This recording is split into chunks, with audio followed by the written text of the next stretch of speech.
শ্রোতা বন্ধুরা, আজকের আপনাদের কাছে পরিচয় করিয়ে দেব করল্লা এবং তার বীজ সম্পর্কে। পরিচয় মানে এটা নয় যে আপনারা করল্লা চেনেন না, আমি আপনাদেরকে করল্লা চিনিয়ে দেব। আমি বাংলাদেশের মানুষ, আপনিও তাই। করল্লা আমাদের গ্রামে গঞ্জে প্রচুর হয়। কৃষক সামান্য পরিশ্রমী করল্লা উৎপাদন করতে পারে, কারণ এই সবজিতে রোগ বালাই কম, কারণ তেতো স্বাদ কীট পতঙ্গের জন্য ক্ষতিকারক। এজন্য এই সবজি গাছটির ধারে কাছেও এরা যায় না। আজকের আমাদের আলোচ্য বিষয় করল্লার বীজে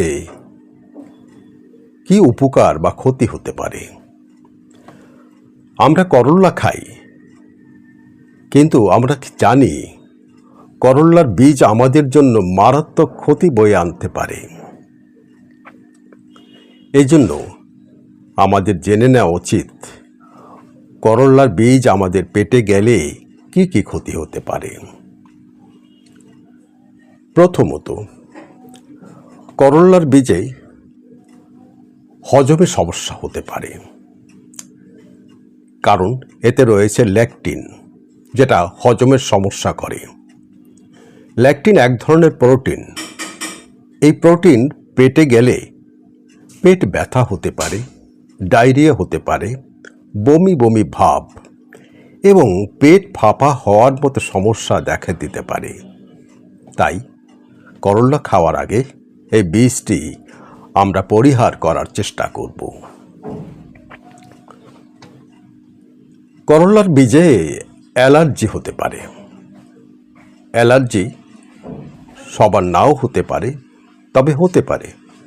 অ্যালার্জি বিষয়টি এরকম, সবার যে একই জিনিসে অ্যালার্জি হবে সেরকম নয়, সেটা আপনারা জানেন। এটুকু তো জানি যে করল্লার বীজ আমাদের অ্যালার্জির সমস্যা করতে পারে, তাই এটি আমাদের এড়িয়ে চলা উচিত। করল্লার বীজে ভিসিন নামে একটি জিনিস থাকে, যা কারো কারো ক্ষেত্রে সংবেদনশীলতার সৃষ্টি করতে পারে। অর্থাৎ এতে চুলকানি, ফুসকুড়ি দেখা দিতে পারে, সেই সঙ্গে শ্বাসকষ্ট দেখা দিতে পারে। এবারের বিষয়টি আমি সর্বশেষে বললেও এটা অত্যন্ত মারাত্মক বিষয়। আমাদের নারীরা সন্তান জন্ম দেন বলেই সৃষ্টিকুল মানবকুল বেঁচে আছে। নারীদের প্রতি আমার শ্রদ্ধ সালাম রইল। আজকের এই ভিডিওতে জানবেন করল্লার বীজ যদি সন্তান সম্ভবা কোনো নারীর পেটে যায় তাহলে সমস্যা হতে পারে। তাই রান্নার আগে করল্লার বীজগুলো বেছে নিন।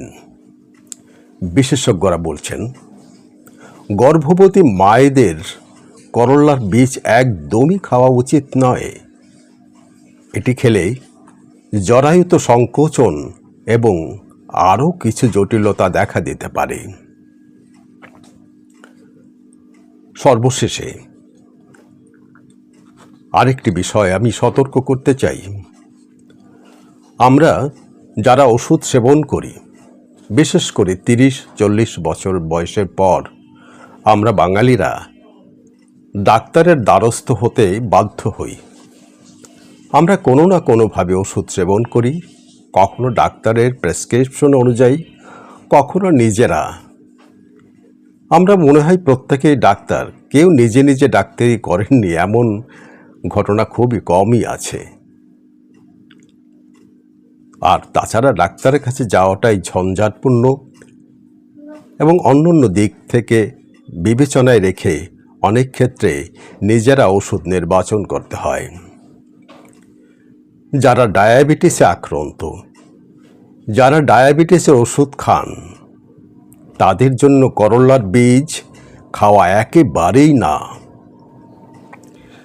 কারণ করল্লার বীজ রক্তে সুগারের মাত্রা কমিয়ে দিতে পারে, তবে হাইপোগ্লাইসেমিয়ার ঝুঁকি বেড়ে যায়।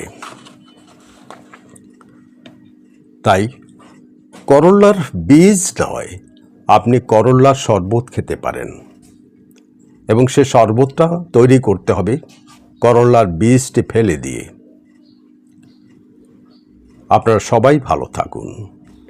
এই চ্যানেলটিতে যেসব ভিডিও আমি আপলোড করব বা তৈরি করব, সেটি আপনাদের কারোর উপকার আসতেই পারে। আমার প্রথম উদ্দেশ্য আপনাদের উপকার করা। ভিডিও তৈরির আরও কিছু উপকার আমার জন্য রয়েছে, সেগুলো আপনাদের জন্য নয়। আপনারা আমাকে সাহায্য করুন যেন বিভিন্ন বিষয় নিয়ে আপনাদের সামনে আমি হাজির হতে পারি এবং আপনাদেরকে জানাতে পারি। আমার জন্য দোয়া করবেন। আপনাদের সবার শুভ কামনা করে আজকের মতো শেষ করছি। ভালো থাকুন সবাই।